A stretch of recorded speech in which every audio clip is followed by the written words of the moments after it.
Today on Peachy Books Storytime, please enjoy this reading of chapters 1 to 6 of The Twits by Roald Dahl. Read to you by PeachyTO.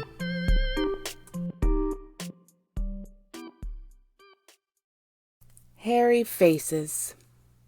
What a lot of hairy-faced men there are around nowadays.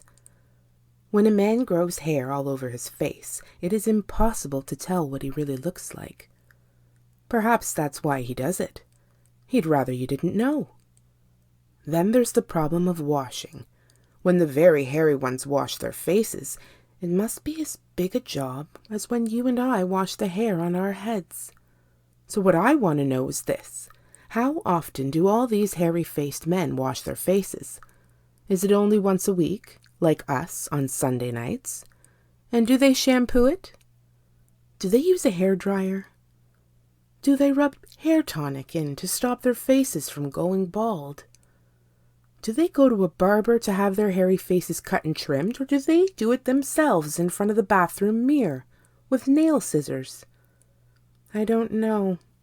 But next time you see a man with a hairy face, which will probably be as soon as you step out onto the street, maybe you will look at him more closely and start wondering about some of these things.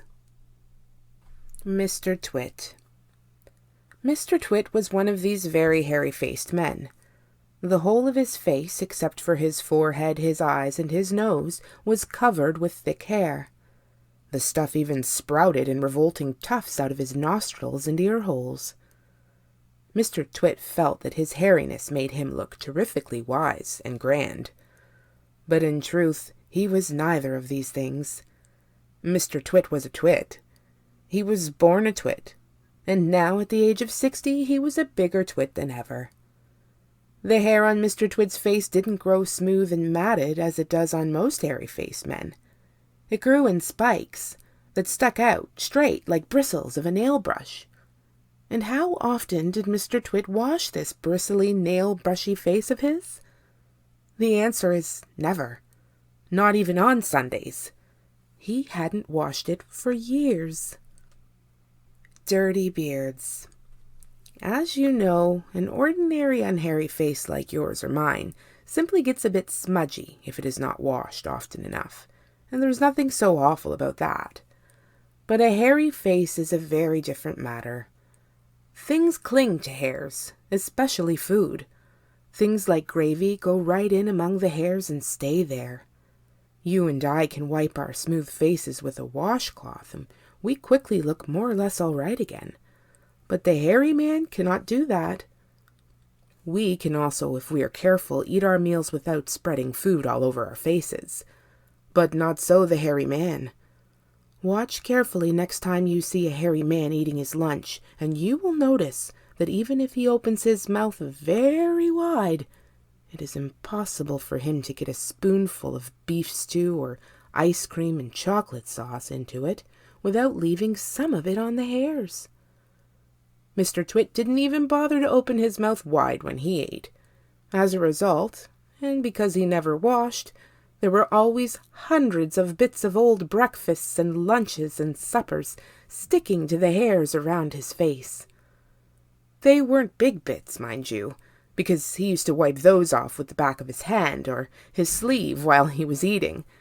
But if you looked closely, not that you'd ever want to, you would see tiny little specks of dried-up scrambled eggs stuck to the hairs, and spinach, and tomato ketchup, and fish sticks, and minced chicken livers, and all the other disgusting things Mr. Twit liked to eat. There's an image showing a cornflake, tinned sardine, and Stilton cheese stuck to his hairy face. If you looked closer still, hold your noses, ladies and gentlemen. If you peered deep into the moustachy bristles sticking out over his upper lip, you would probably see much larger objects that had escaped the wipe of his hand. Things that had been there for months and months, like a piece of maggoty green cheese, or a moldy old cornflake, or even the slimy tail of a tinned sardine. Because of all this, Mr. Twit never went really hungry. By sticking out his tongue and curling it sideways to explore the hairy jungle around his mouth, he was always able to find a tasty morsel here and there to nibble on. What I am trying to tell you is that Mr. Twit was a foul and smelly old man. He was also an extremely horrid old man, as you will find out in a moment. Mrs. Twit. Mrs. Twit was no better than her husband. She did not, of course, have a hairy face. It was a pity she didn't, because that, at any rate, would have hidden some of her fearful ugliness. Take a look at her. Have you ever seen a woman with an uglier face than that? I doubt it. But the funny thing is that Mrs. Twit wasn't born ugly. She'd had quite a nice face when she was young. The ugliness had grown upon her year by year as she got older. Why would that happen? I'll tell you why. If a person has ugly thoughts, it begins to show on the face.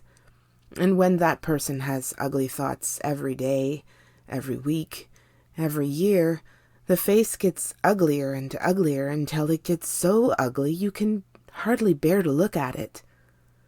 A person who has good thoughts cannot ever be ugly. You can have a wonky nose and a crooked mouth and a double chin and stick-out teeth, but if you have good thoughts, they will shine out of your face like sunbeams, and you will always look lovely.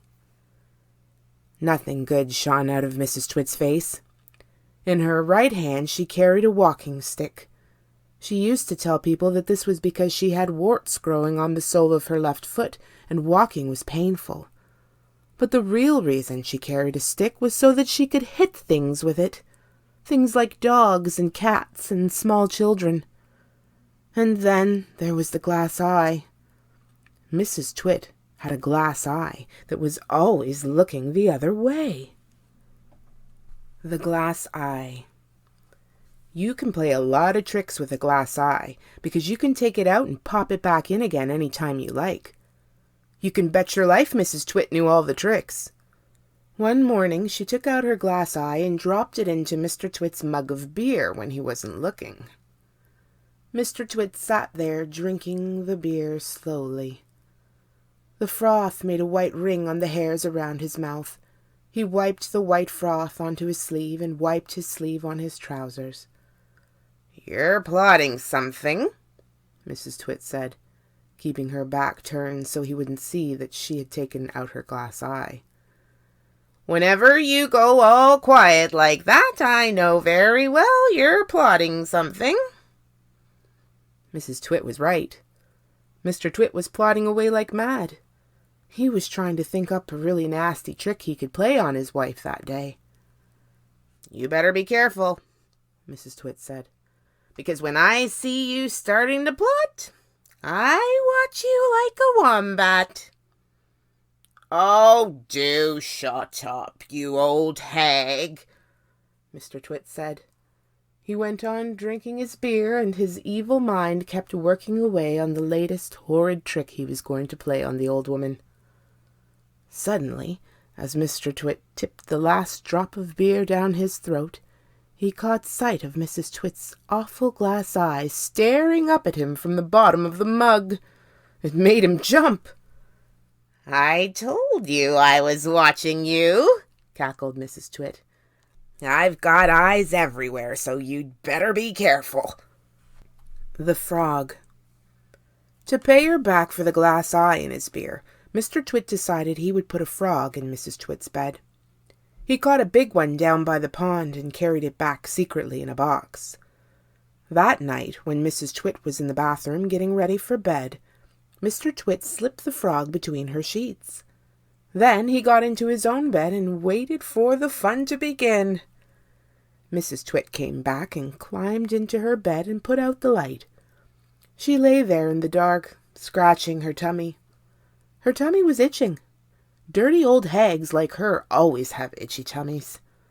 Then, all at once, she felt something cold and slimy crawling over her feet. She screamed. "What's the matter with you?" Mr. Twit said. "Help!" screamed Mrs. Twit, bouncing about. "There's something in my bed!" "I'll bet it's that giant skillywiggler I saw on the floor just now," Mr. Twit said. "That what?" screamed Mrs. Twit. "I tried to kill it, but it got away," Mr. Twit said. "It's got teeth like screwdrivers." "Help!" screamed Mrs. Twit. "Save me! It's all over my feet!" "It'll bite off your toes," said Mr. Twit. Mrs. Twit fainted. Mr. Twit got out of bed and fetched a jug of cold water. He poured the water over Mrs. Twit's head to revive her. The frog crawled up from under the sheets to get near the water. It started jumping about on the pillow. Frogs love water.